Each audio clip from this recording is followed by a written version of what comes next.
Le pétrole, une histoire sans fin, un documentaire réalisé par vous, Anne-Fleur Delestre. Merci d'être avec nous. À vos côtés, Hervé Kempf, vous êtes journaliste, ancien du Monde, fondateur de Reporter et auteur de Fin de l'Occident, naissance du monde. Bienvenue. À ma gauche, Jean-Claude Lenoir, bonsoir. Bonsoir. Vous êtes sénateur UMP de l'Orne, co-rapporteur d'une étude sur le gaz de schiste. Et enfin, Jean-Louis Chilansky, bienvenue à vous. Vous êtes président de l'Union française des industries pétrolières. Alors d'abord, quelques mots sur ce documentaire, Anne-Fleur. Pourquoi le pétrole? C'est délibéré, c'est une envie, c'est une commande? Oui, c'est une envie, c'est un documentaire que je voulais faire. Moi, j'ai vécu en Indonésie pendant plusieurs années où j'étais correspondante. Donc évidemment, les matières premières, c'est un enjeu très important. Il se trouve que là, c'était une commande d'un producteur qui a voulu travailler sur le sujet et qui me l'a proposé. J'étais absolument pas spécialiste du pétrole et j'y ai évidemment appris beaucoup de choses. C'est un documentaire qu'on a voulu faire, un documentaire de vulgarisation scientifique. On s'est vraiment attaché à comprendre les mécanismes qui étaient en jeu, voilà, de la pédagogie, et puis comprendre les mécanismes qui étaient en jeu derrière cette énorme industrie pétrolière, des mécanismes évidemment géologiques, un tout petit peu géopolitiques et puis surtout économiques. Alors, vous venez de le dire, vous avez passé 2 ans en Asie du Sud-Est, vous avez travaillé essentiellement sur les sujets environnementaux. Curieusement, dans ce documentaire, vous abordez très peu la question climatique. C'est un choix? C'est un choix, c'est un biais, évidemment, qui est tout à fait critiquable. On a essayé d'ouvrir à la fin du sujet un tout petit peu sur ces questions et qui ouvre d'ailleurs un débat, j'espère, sur les sujets environnementaux parce que on a choisi de s'attacher plutôt aux questions économiques. Donc, bon, voilà, il fallait faire un choix. Vous ne pouviez pas tout faire. C'est compliqué d'enquêter sur le pétrole? C'est pas simple, c'est un monde un peu fermé et je pense que ça a été possible et relativement facile pour moi parce que justement on avait pris ce biais de faire un documentaire scientifique. C'est l'approche qu'on a eue et c'est comme ça aussi que j'ai pu convaincre les différentes personnes qui interviennent dans le film. Ça vous a pris combien de temps d'enquête? C'est 5 mois d'enquête et presque autant pour obtenir des autorisations de tournage qui là sont compliquées à avoir. Votre regard, il a changé après la réalisation et le travail d'enquête autour de ce sujet-là? Évidemment. Évidemment. À quel niveau? J'ai compris à quel point ce monde était complexe, les questions que ça posait et les vrais débats de société que ça ouvre. Évidemment, il y a des choix à faire qui sont là, qui ne sont pas demain, qui sont aujourd'hui, quoi. Vos réactions sur ce documentaire, messieurs? Qui veut commencer? Non, mais effectivement, il y a un élément pédagogique. Moi, je suis tout à fait d'accord. On voit bien la perspective sur le pétrole, notamment la perspective historique. Et puis, c'est très documenté, c'est très travaillé. La seule remarque que je ferais, c'est qu'il y a une connotation de peur. Les mots, le choix des mots est très enclin à faire peur aux gens. C'est toujours présent dans ce film. Et franchement, je ne vois pas en quoi il est bon de faire peur aux gens. Sur quand même, la fin de pétrole, c'est des sujets qui sont graves, parce qu'il y a des questions environnementales. On voit bien qu'on n'a pas parlé des questions environnementales, mais il y a une description un peu fantasmagorique parfois de ce monde. En tous les cas, moi j'ai ressenti comme ça, parce que, bon, moi je suis du métier, mais je trouve qu'il n'y a pas lieu de faire peur. Le pétrole, on vit avec depuis des dizaines et des dizaines et des dizaines d'années. C'est pas. Oui, mais la fin, c'est quand même bientôt. Et c'est toute la question qu'on pose dans le documentaire. C'est qu'à un moment donné, on va devoir faire sans pétrole. C'est là quand même que je trouve que votre documentaire est un peu faible. Je l'ai regardé, il y a de belles images, c'est intéressant, c'est pédagogique. Je dirais que la trame est convenue. Je n'ai pas été surpris ni par les premiers mots, qui sont effectivement des mots assez durs. Mais à quel niveau? C'est-à-dire que c'est assez sur dur, cette idée de la fin du pétrole qui vous déplaît? On vous met en garde. On vous met en garde contre le pétrole, l'usage du pétrole, l'industrie pétrolière, etc. Et puis bon, après, bon, la trame, bon, elle est convenue. Moi, franchement, je n'ai pas été surpris. C'est un document intéressant. En revanche, vous relayez un slogan qui est connu dans le monde des écologistes, qui est le fameux PIC. Un discours qui n'est pas le vôtre, mais un discours qui est tenu par quand même beaucoup, et notamment d'anciens pétroliers. Ce discours, il est tenu régulièrement, et tous les ans, on nous annonce que la fin du pétrole, c'est pour l'année suivante. Ça fait des années, moi je suis parlementaire depuis déjà un certain nombre d'années, ça fait des années que j'entends que, ah ben oui, ça y est, c'est fini. La vérité, la vérité, c'est que les ressources conventionnelles continuent d'apparaître comme des réservoirs et qu'en plus s'y ajoutent des réserves qui sont en fait, parlons-en, pétrole et gaz de schiste. Aujourd'hui, on revoit, enfin dans le monde économique, on revoit les schémas d'exploitation de ces hydrocarbures sur des bases qui n'ont rien à voir et qui relèguent M. Hubert dans les catacombes. D'abord dire que, bon, moi j'ai regardé ce film, alors comme je connais la question, je n'ai pas appris énormément de choses. En revanche, je l'ai regardé avec mon épouse, qui est peut-être moins versée sur les questions pétrolières et énergétiques que moi, et elle l'a trouvé intéressant. Elle a appris beaucoup de choses. Donc je dirais que la première vertu de votre travail, c'est d'être pédagogique, et de la bonne pédagogie, et regarder un film pendant 50 minutes ou 55 sans s'ennuyer en apprenant des choses. Après tout, c'est pas mal. Donc je dirais que c'est bien. La deuxième chose, c'est que par exemple, journalistiquement, vous avez filmé avec l'entreprise Vermillon, ce qui peut intéresser des journalistes en France. Donc ça, c'est aussi quelque chose d'intéressant. La troisième chose, c'est que vous avez eu tout à fait raison d'axer sur la question de la fin du pétrole, parce que c'est une question que non pas les écologistes se posent, mais les experts du secteur pétrolier, à commencer par exemple l'Agence internationale de l'énergie, qui dans son dernier rapport de 2013, World Energy Outlook, mentionne explicitement la question du plafonnement de la production du pétrole. Donc ça, vous êtes tout à fait en phase avec les experts. Et je dirais que la quatrième chose, et là la critique que je me permettrai, enfin c'est pas une critique, c'est une surprise, c'est qu'il faut quand même rappeler que la combustion du pétrole entraîne le dégagement d'une molécule importante qui s'appelle le CO2, le gaz carbonique, qui est un gaz à effet de serre essentiel. Donc je comprends bien votre partie qui était d'expliquer la question du pic pétrolier, du plafonnement prochain de la production pétrolière conventionnelle et non conventionnelle. Mais il faut aussi ajouter là-dedans, et sans avoir aucune peur, mais en l'analysant de manière sur le réchauffement climatique. Extrêmement calme, extrêmement pondérée, extrêmement rationnelle, la question aussi du changement climatique. On a bien compris que l'objectif, c'était une vulgarisation scientifique du pétrole, quoi, comment, et c'est déjà assez compliqué. Vous voulez rajouter un mot ? À propos du pic de pétrole, tout en étant... un jour, il n'y en aura plus. Évidemment. Hein, mais personne ne sait plus quand. C'est ça toute la question. Et je vais simplement vous dire quelque chose. Enfin, nous, on est dans le business. On a pris une leçon de modestie ces dernières années comme on n'avait pas pris depuis très très longtemps. Les perspectives sur la fin du pétrole, les réserves de pétrole ont changé du tout au tout dans les 5 dernières années. Donc, je crois qu'il faut regarder ça avec... froideur, d'une certaine façon. Là, on parle de pétrole brut, parce que le pétrole non conventionnel...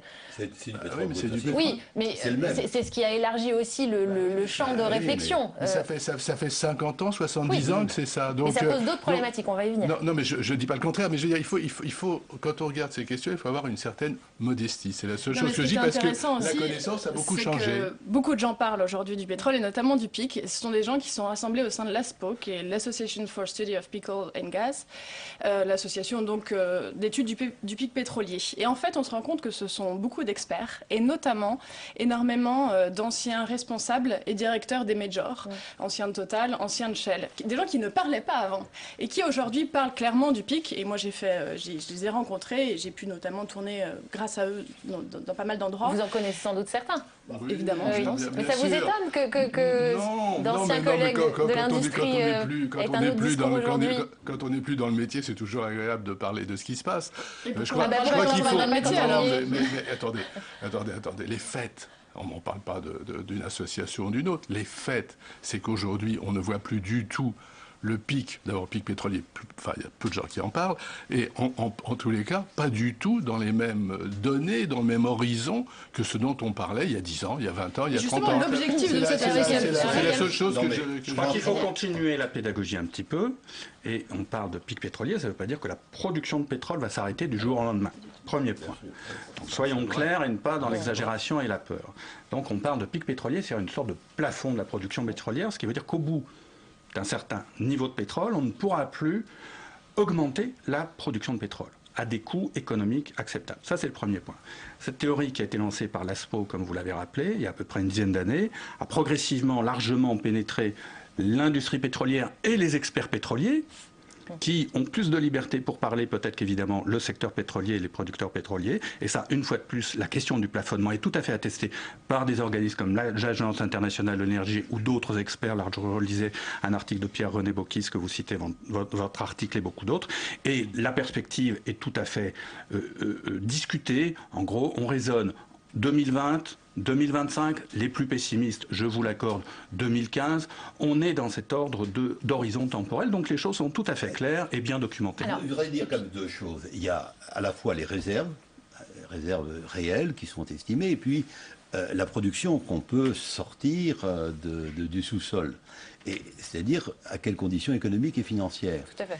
Si le débat a complètement changé, alors là je conteste complètement ce que je viens d'entendre, il y a encore 10 ans, c'était 2015, tout le monde on nous sortait des experts qui étaient formels. Comme le disait le président Chilansky, je crois qu'aujourd'hui il faut être extrêmement prudent, modeste, tant pour les hydrocarbures que pour le charbon. Quelle est la différence? C'est le prix du pétrole. Le prix du pétrole a tellement augmenté qu'il rend possible l'exploitation de gisements qui étaient peu accessibles auparavant. Et c'est ça qui a changé, tant pour d'ailleurs le conventionnel que pour les pétroles et gaz de schiste, où le coût est aujourd'hui envisageable compte tenu du prix, notamment du pétrole. Hein. Je parle plus du pétrole que du gaz. Alors justement, un petit point sur l'actualité, puisque profitons de ce débat sur l'énergie. À l'heure où on se parle, la tension monte entre les États-Unis et la Russie autour de la crise ukrainienne. Et donc au milieu, on a l'Europe qui était dans une situation un peu délicate, puisque au-delà de son positionnement moral et politique, 70% des importations européennes de gaz proviennent de la Russie et transitent par l'Ukraine. Est-ce qu'il faut voir dans ce qui se joue la volonté américaine de rafler un jour ou l'autre les contrats de gaz entre l'Europe et la Russie? Non, les Américains n'en sont pas là. Les Américains ont, comme vous le savez, développé une très forte ressource en gaz de schiste et pour l'instant, ils gardent ce gaz en très grande partie pour leur économie parce que ça leur donne, on en parlera peut-être, un atout de compétitivité considérable. Ils en exporteront peut-être un jour, mais ils ne sont pas là à rafler. C'est pas ça du tout le sujet. Non, le vrai sujet, c'est que nous sommes dépendants. Nous sommes dépendants de la Russie. Notre pays importe 99% de sa consommation de gaz. Oui. Et on l'importe du Qatar. Il n'y a pas que la Russie en ce qui concerne la France. Qatar, l'Europe, oui, mais la France... Arrêtez-moi si je me trompe, mais il y a la Norvège, les Pays-Bas, l'Algérie. Bien sûr. Non, mais la Russie est un très gros fournisseur de gaz. C'est le tiers. C'est le tiers, pour l'Europe. Hein. Moi-même, j'étais en Ukraine avec une délégation de sénateurs à l'automne dernier. C'était avant que les événements de Kiev n'éclatent, mais déjà... on sentait bien quels étaient les clivages, quels étaient les courants. Et nous avons été évidemment très, très impressionnés de voir la place que le gaz occupait dans le débat à l'intérieur de l'Ukraine. Du fait que c'est un lieu de passage, pas obligé puisqu'il y a d'autres gazoducs. La Russie est en train de chercher d'autres endroits pour le faire passer. Effectivement, aujourd'hui, le poids du gaz est déterminant dans... l'explication qu'on peut donner sur le conflit qui est en train de s'envenimer. Il faut évidemment analyser ce qui se passe en Ukraine en ce moment avec la question énergétique en regard. Ça peut conduire à plusieurs questions. C'est d'une part de se dire, en fait, nous avons partie liée avec la Russie en tant qu'Européens. Et donc, on a tout intérêt sur le fond, et c'est une bonne chose d'être poussé à la coopération avec des pays qui sont dépendants, sachant que la Russie est aussi dépendante de l'Europe pour un certain nombre de biens et de technologies, et puis même politiquement. Donc, d'une certaine manière, c'est une crise, paradoxalement, que je dirais bénéfique. Deuxième chose, on n'a pas le temps de l'aborder ici, mais la façon dont l'Union européenne avait lancé des accords avec l'Ukraine était légitimement contestable par la Russie. Donc, ce que fait la Russie, c'est très... condamnable, en tout cas discutable, mais la responsabilité n'est pas totalement de son fait. La troisième chose que cette question nous pousse à dire, c'est qu'une fois de plus, il faut poser la question de la réduction de la consommation énergétique en France et en Europe. Et il faut poursuivre sur ce chemin. Je vous rappelle un chiffre qui est absolument essentiel. La France importe chaque année 70 milliards de combustibles à l'étranger. Et malgré la connaissance que nous avons de cette dépendance et de la nécessité de réduire nos émissions de gaz à effet de serre, on n'arrive pas à réduire, c'est parce qu'on ne veut pas. On met beaucoup d'efforts sur la dette, sur un certain nombre de choses, mais bizarrement, on n'a pas d'efforts sérieux de politique d'économie d'énergie qui permettrait de réduire notre dépendance, qui permettrait de réduire notre dépense extérieure et qui créerait de l'emploi en France. On va y venir sur ces questions-là. Il y a aussi un moyen de faire face à cette situation, c'est de regarder si dans notre sous-sol, on n'a pas des réserves d'hydrocarbures qu'on puisse exploiter. Alors justement, donc, voilà, on vient de parler des États-Unis qui aujourd'hui ont cette force de devenir indépendants énergétiquement grâce au gaz de schiste. Nous, en Europe, la France est le seul pays aujourd'hui à interdire, avec la Bulgarie, exactement, à interdire l'extraction de schiste. Est-ce qu'on va tenir nos positions? On réécoute un extrait du documentaire avec M. Alain Gras. Si on accepte le gaz de schiste chez nous, ça veut dire qu'on va aller jusqu'au bout. On va tout détruire. Tout. Parce que si on l'accepte chez nous, on accepte évidemment de détruire Alaska, de détruire l'Antarctique, l'Arctique, les forêts amazoniennes. Si on accepte ça, c'est définitivement foutu. Voilà, et Thierry Salomon nous a rejoint. Bonsoir. Vous êtes président de l'association Négawatt. Vous êtes énergéticien. Alors, le débat sur le gaz de schiste, pétrole schiste, n'est absolument pas clos. La France va-t-elle, doit-elle camper sur ses positions, c'est-à-dire interdire les forages pour ne serait-ce que savoir combien de réserves? Précision, la loi ne l'interdit pas. La loi de juillet 2011 interdit la fracturation hydraulique pour exploiter les gaz et pétrole de schiste. Cette loi, d'ailleurs, demande au pouvoir public de suivre le dossier, de ne pas rester inactif, de créer d'ailleurs un comité national de suivi, d'organiser la recherche et de faire tous les ans un rapport. Pour ma part, ayant travaillé sur ce sujet dans le cadre de l'office parlementaire, nous avons premièrement rappelé au gouvernement que la loi lui imposait un certain nombre de devoirs qui ne sont pas aujourd'hui rédigés. Contrairement à l'idée qui est aujourd'hui véhiculée, ce n'est pas un non à l'exploitation des gaz de schiste, c'est un non à la fracturation hydraulique, et nous avons recherché dans le cadre de nos travaux s'il y avait des solutions alternatives. Là-dessus, on peut ouvrir le débat, mais ce n'est pas le sujet. Je voudrais simplement terminer en disant, pendant des mois, on avait des manifestations sur non à la fracturation hydraulique pour l'exploitation des gaz de schiste. Maintenant, on a des manifestations, c'est non au gaz de schiste. C'est-à-dire non à l'exploitation de ressources que nous pouvons avoir. Il y a plusieurs techniques pour extraire les gaz et pétrole de schiste. La fracturation hydraulique, comme vous êtes en train de le dire, ou, comme on en a parlé dans le documentaire, la fracturation au fluopropane, qui est un gaz qui est pratiqué dans d'autres pays, me semble-t-il. Non, le fluoropropane est pour l'instant... Le fluoropropane pourrait être un substitut de l'eau qui est injectée avec des adjuvants chimiques pour faire la fracturation hydraulique précisément. Mais le problème, c'est que le fluoropropane n'est pas, à l'heure actuelle, en opération. Voilà, c'est une enquête qu'on a faite sur Reporter. On a interviewé Monsieur Etch, qui d'ailleurs avait été auditionné par la mission d'enquête que vous avez menée avec d'autres parlementaires. Monsieur Etch. Oui, qui est le directeur général de la société Ecoproxim, qui met en œuvre... Voilà, Ecoproxim, merci Monsieur Lenoir. Et donc c'est pour l'instant à l'état de recherche, ça n'est pas pratiqué à grande échelle. Ce qui est pratiqué à une certaine échelle, c'est l'usage du propane, qui est un autre gaz qui peut se substituer à la fracturation hydraulique, mais qui pose un certain nombre d'inconvénients, et notamment que c'est inflammable. Je crois qu'il faut poser le problème dans les vrais termes.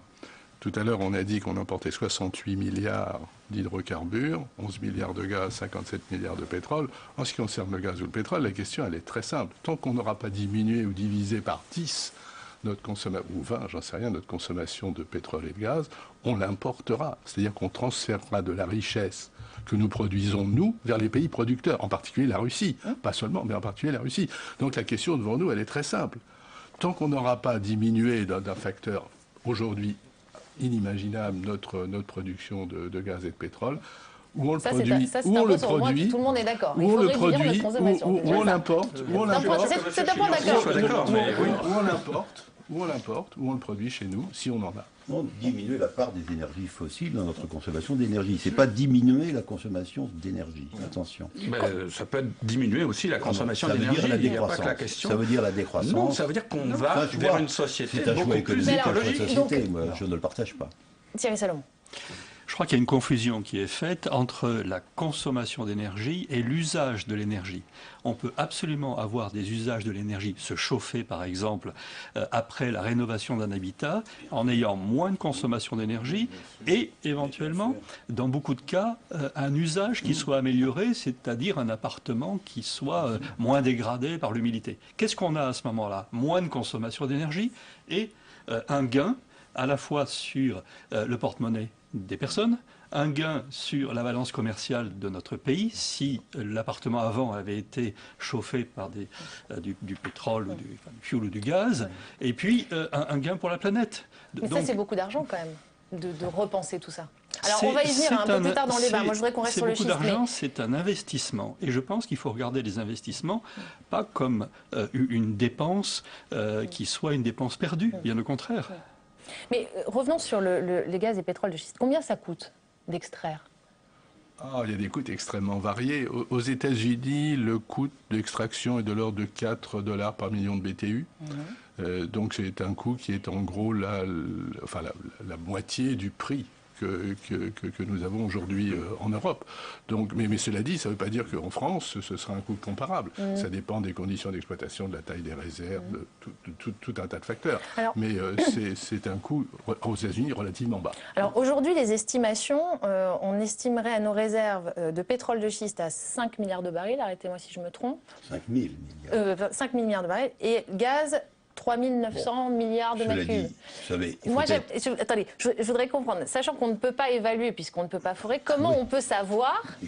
Non mais c'est intéressant, parce qu'on nous donne des chiffres. Comment peut-on savoir de quelles réserves on dispose? C'est en effet un débat incroyable que nous avons en France.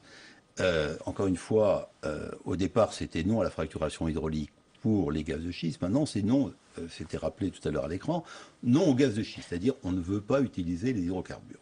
Deuxième élément du débat, est-ce que nous avons ou non, c'est la question qui nous a été posée régulièrement dans l'étude que j'ai faite avec Christian Bataille, mais est-ce que nous avons des gaz et pétrole de schiste sous les pieds? On ne peut pas regarder, c'est interdit, verboten. Madame Bateau, ministre de l'écologie, a pondu une circulaire qui interdit même l'utilisation d'un système qui est expliqué dans notre reportage, ce que vous dénoncez, c'est le refus la par sismique principe. Réflexion. C'est nous, on n'a même pas le droit d'aller regarder, évidemment, pour la raison... La question que vous avez posée, qui est, il faut aussi continuer à être pédagogique dans le fil du documentaire qu'on a vu. D'abord, BTU, c'est British Thermal Unit, c'est une unité relative au gaz, une unité physique au gaz. Les études, les estimations que vous avez avancées, qui donnent des chiffres tout à fait faramineux, sont pour source. Vous avez tout à fait raison. Il n'y a pas aucune critique là-dessus, mais elles émanent d'organismes américains, états-uniens, l'agence européenne et de l'énergie aux États-Unis. Il y en a une autre qui avait été faite par la CIA, etc., et qui a fait sur des bases d'analyse géologique. En gros, ils disent, je simplifie énormément, dans tel type de bassin sédimentaire, de couches géologiques, on a une probabilité de trouver tel ou tel hydrocarbure. Et donc, c'est des études très larges qui sont sur des bases de cartes géologiques et qui ont une imprécision énorme. Et après, donc, ils donnent des chiffres très grands et qui avaient, on peut le dire, un enjeu politique qui était très fort, c'était donner des chiffres absolument énormes. Par exemple, ça avait été donné dans le cas de la Pologne, où il y avait, je ne me rappelle plus le chiffre, mais des chiffres tout à fait énormes. Mais après, les géologues polonais, les scientifiques géologues polonais, qui sont des bons scientifiques, ont fait l'étude et ont ramené l'estimation. Ils l'ont divisé par 5 ou 6. Et après, il y a effectivement un enjeu... C'est une forme de spéculation ? Bien sûr. Et après, il y a un enjeu de faire effectivement des vérifications locales. Ça implique beaucoup de forage. Moi, ce que je penserais, c'est que éventuellement, on demande à des géologues français, le BRGM et du CNRS, et qu'ils soient publics, et non pas de compagnies pétrolières ou gazières, de faire une analyse de ces études. Ce que vous dites est extrêmement intéressant. Il faudrait au minimum que le gouvernement retire cette circulaire qui interdit de faire de la sismique réflexion, qui n'est absolument pas invasive. On ne fait pas de trous, on sonde une sorte d'échographie du sous-sol. C'est interdit. Enfin, on est vraiment dans le domaine de l'obscurantisme. Thierry Salomon et puis Jean-Luc Gilanski. Sur les faits, sur la Pologne par exemple, l'estimation initiale était de 5 200 milliards de mètres cubes. Bon, qu'est-ce qui se passe aujourd'hui? Les estimations sont revenues maintenant aux alentours des 800 à peu près, et on constate le départ de la Pologne qui était considérée comme un Eldorado, de Total, d'Exxon, et de l'italien Eni.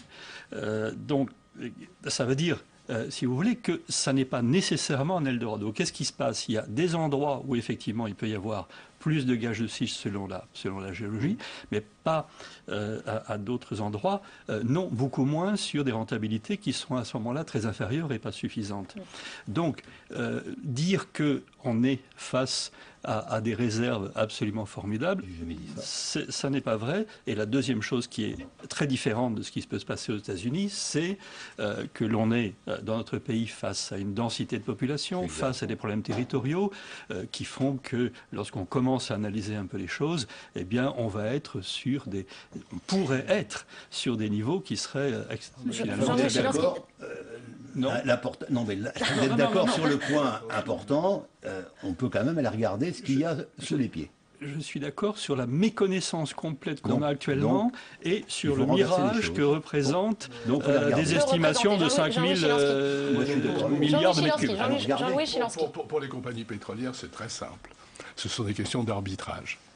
Où les conditions économiques et de faisabilité sont là, et on y va, ou c'est pas là, et on va ailleurs. Ça ne veut pas dire qu'il n'y a pas de gaz de schiste. On ira en Argentine, on ira en Chine, on ira en Australie. C'est ça la réalité. Qui est probablement moins en Pologne, c'est possible, mais cela dit, ça ne veut pas dire que ce ne sera pas exploité. Ce ne sera pas exploité par les mêmes compagnies. Ça, c'est la première chose. La deuxième chose, c'est qu'aujourd'hui, on parle d'un débat sur les gaz de schiste en France sans savoir de quoi on parle.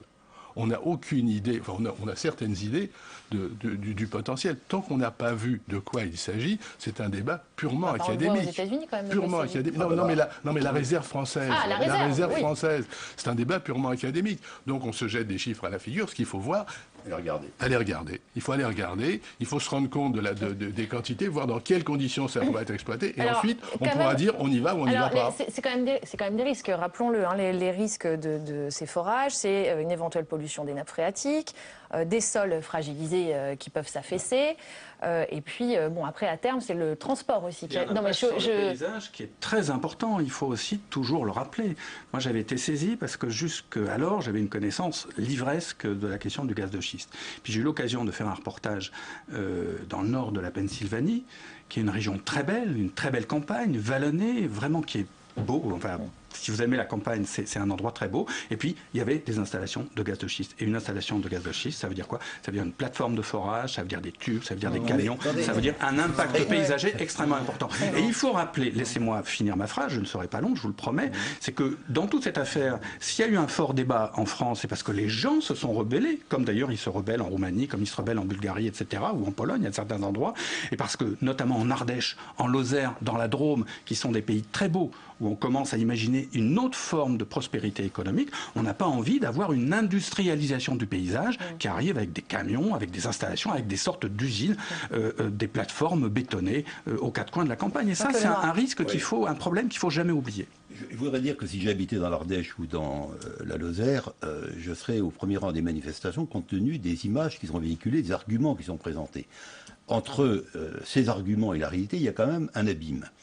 Vous êtes allé en Pennsylvanie, moi aussi. C'est vrai qu'il y a des lieux où il y a du matériel, des tuyaux, des pylônes, ça fait du bruit, etc. Pendant combien de temps? Pendant le temps de l'opération de fracturation. Au total, c'est quelques semaines. Et une fois que vous avez mis les tubes dans le sol et que vous organisez l'extraction du pétrole et du gaz, que reste-t-il en surface? 2-3 hectares de surface bétonnée. Non, mais écoutez, absolument moi, je n'ai pas vu d'endroit remis à l'État. Je peux vous renvoyer au rapport que j'ai fait avec Christian Bataille. Il y a des illustrations. C'est un document pédagogique. Vous verrez ce qu'il en est. On n'a pas été guidé par des compagnies pétrolières. On y est allé tout à fait librement. Là, franchement, je reconnais que pendant quelques semaines, une activité industrielle qui se fait sur ce terrain, fait du bruit, ça se voit, etc.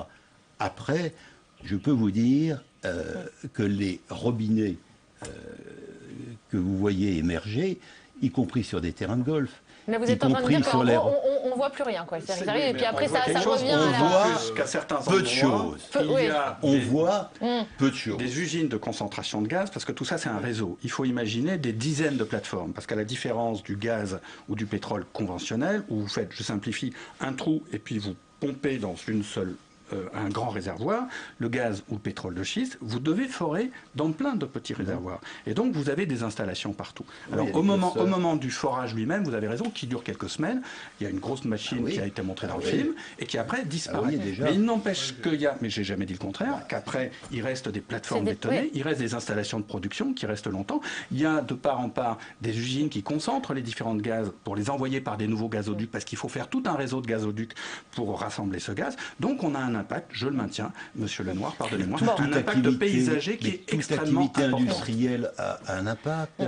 Bon, la position de la France aujourd'hui, politiquement aujourd'hui, on est où Il faut réfléchir quel est économiquement ce qui est utile. Moi, ce que je suis en train de dire, et parce que c'est le fond du débat, pardonnez-moi, c'est aussi de dire, est-ce que ça vaut vraiment le coup d'investir beaucoup d'argent dans quelque chose de très hypothétique et qui aurait des impacts environnementaux à tout point de vue extrêmement délicats, ou est-ce qu'il ne faudrait pas plutôt se dire, on se met en intégrant la question du changement climatique qu'il ne faut pas oublier dans notre débat. On va y venir, mais il faut que vous me laissiez avancer. On investit dans des activités d'efficacité énergétique et d'économie énergétique. Mais la France aujourd'hui, politiquement, le gouvernement aujourd'hui, quelle est sa position? Est-ce qu'on remet en cause? Est complètement bloquée. Aujourd'hui, la situation est complètement bloquée. Il est interdit d'aller explorer en utilisant la technique de fracturation hydraulique.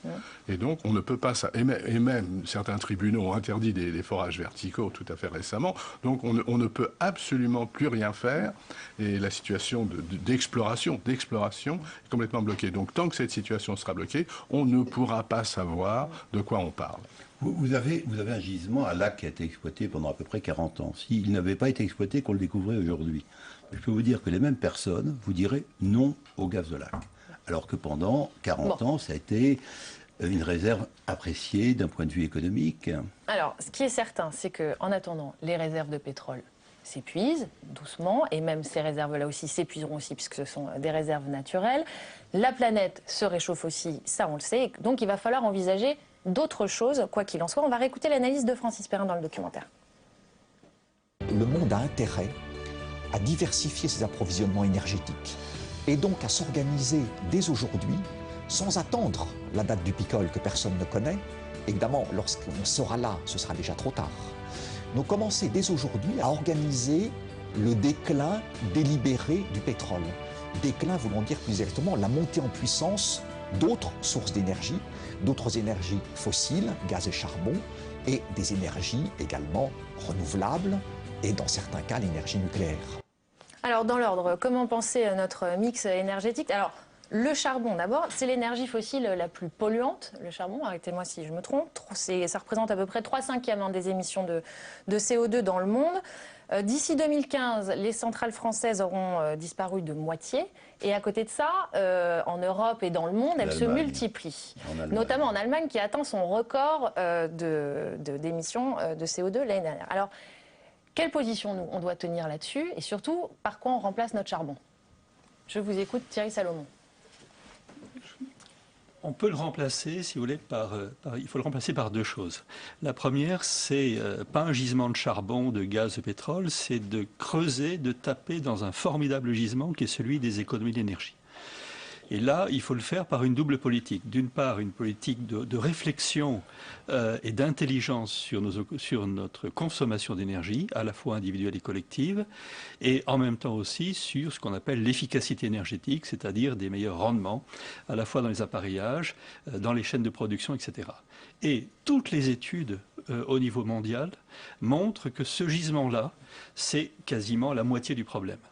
Lorsqu'on regarde ça pour notre pays, en tenant compte de l'augmentation prévisible de la population, en tenant compte de nouvelles consommations possibles, notamment en matière d'électricité qu'on ne connaît pas aujourd'hui, eh bien, on a un potentiel qui est de l'ordre de moins 60% par rapport à la consommation d'aujourd'hui. Moins 60%. Autrement dit, sur 100 d'énergie consommée, on peut réduire de 60, c'est-à-dire simplement avoir 40 à produire.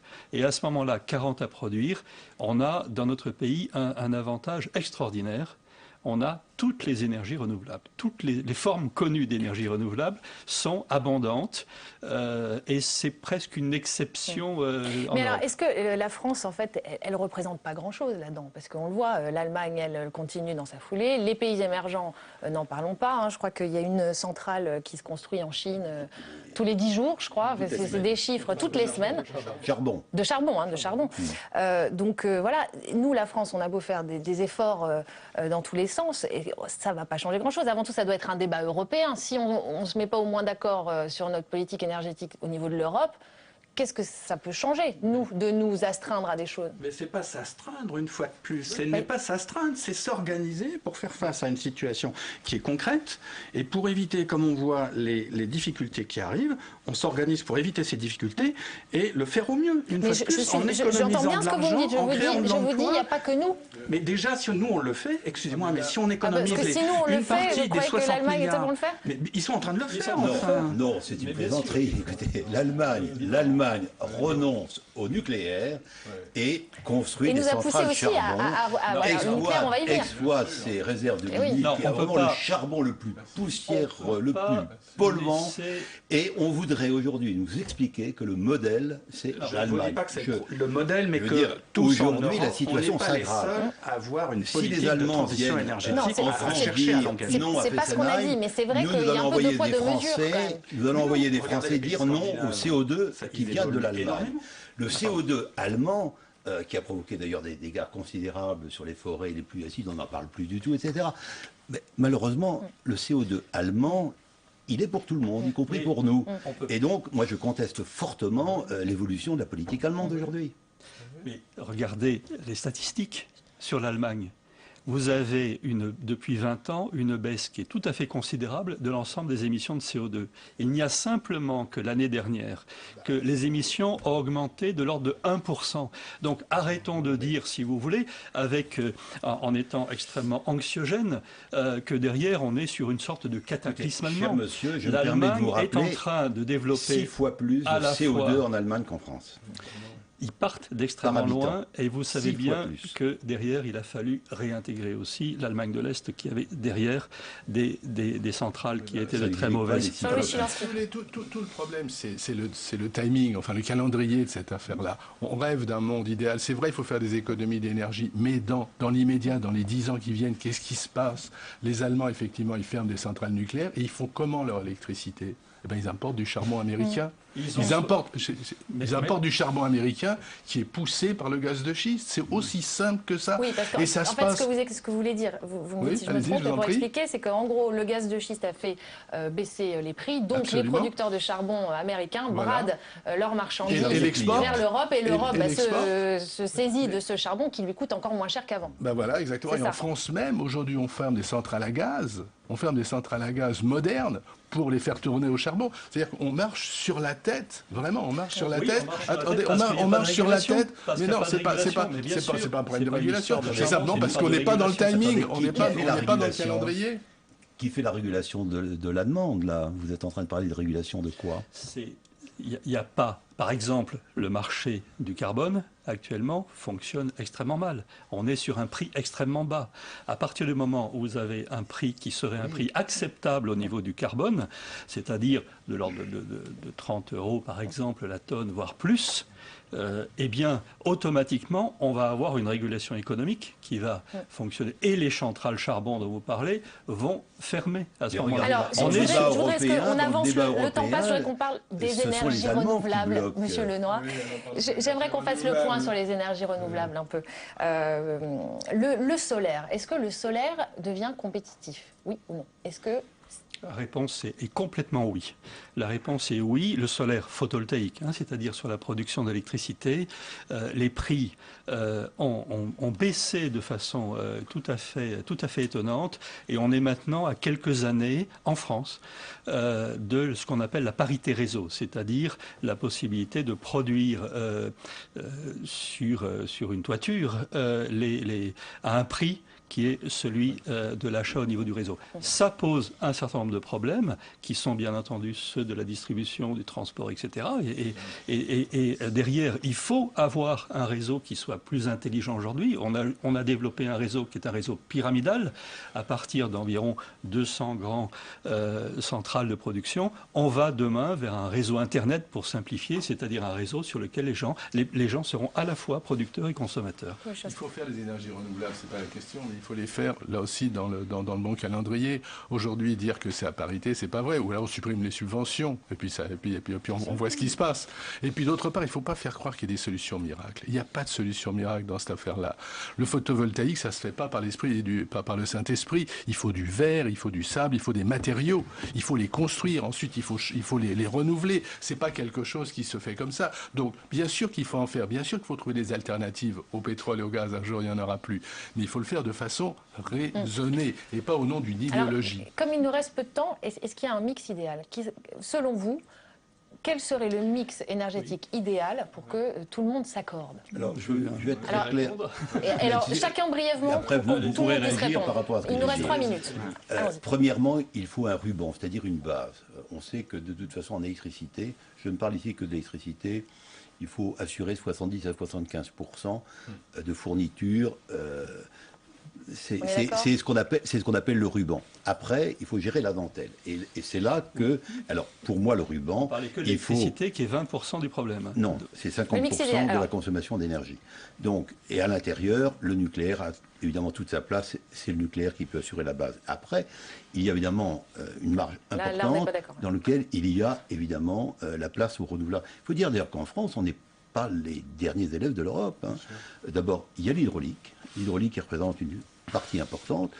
D'autre part, il y a un développement de l'éolien qui se fait, du photovoltaïque. Aujourd'hui, il y a quand même un frein qui est donné compte tenu du coût de l'exploitation et donc de la rétribution des kilowatts qui sont fournis par le renouvelable. Alors, finalement, quel est le mix idéal? En un mot, parce qu'il n'y a que quelques secondes, quasiment. C'est conflictuel. On ne peut pas être d'accord pour l'instant. Il y a des débats très profonds sur le nucléaire et sur le gaz de schiste. Un mix idéal, c'est réduire profondément la consommation d'énergie intelligemment et en créant de l'emploi, et le reste, comme l'expliquait très bien Thierry Salomon, en jouant sur 40% de production qui restera nécessaire avec des énergies renouvelables, sachant qu'on sera dans une queue d'utilisation des hydrocarbures, et ça sera tout à fait normal. Bon, c'est la décroissance, moi je ne partage évidemment pas cet objectif. Peut-être aussi sur les mentalités, c'est-à-dire que voilà, oui, inciter aussi les gens à faire comprendre qu'il faut consommer peut-être un peu moins, moins chauffer ses appartements, avoir une voiture peut-être un peu moins grosse. C'est ce qui se passe d'ailleurs en Europe. Mais oui. On fait des économies sur... On a déjà fait beaucoup d'économies. On fait croire qu'on n'a pas fait, on a fait beaucoup. Hein. On consomme autant de pétrole aujourd'hui qu'il y a 30 ans, pas plus. Mais cela dit, pour répondre à votre question, il faut prendre les énergies les mieux adaptées pour leur usage. Le nucléaire, c'est une solution pour l'électricité. Le gaz, c'est une solution pour l'électricité et le chauffage. Une partie du pétrole, c'est une solution pour le transport. Et ensuite, on essaye d'optimiser ça, c'est-à-dire de trouver, et puis les renouvelables, bien entendu, mais on essaye de trouver l'énergie la plus efficace pour l'usage. Un dernier mot, Thierry Salomon. Oui, je crois qu'il faut vraiment penser par rapport aux générations qui vont venir. Le problème du carbone, le problème du pétrole, le problème des risques très importants nucléaires, c'est un problème qu'on doit se poser pour les 10 ans, 20 ans, 30 ans qui viennent. Et moi, j'ai un petit peu l'impression qu'on fonctionne tous un peu comme Groucho Marx. Vous savez, il disait à un moment donné, les générations futures, on parle toujours des générations futures, mais qu'est-ce qu'elles ont fait pour moi, les générations futures? Eh bien, on en est là aujourd'hui. Je pense qu'il faut véritablement qu'on se mette, on a commencé à le faire sur le débat, autour de table, et puis qu'on réfléchisse sur ces questions-là en réinversant un certain nombre de priorités. Voilà, la discussion a commencé là. Vous pouvez continuer ensuite et voilà, encore beaucoup de dialogue sera nécessaire. Merci à tous d'être venus sur ce plateau. Merci à vous de nous avoir suivis. Dans 2 semaines, vous retrouvez Benoît Duquesne pour un débat sur l'évasion fiscale. Et moi, je vous attends dans 3 semaines pour un débat sur Bertrand Delanoë. À très vite sur Public Sénat.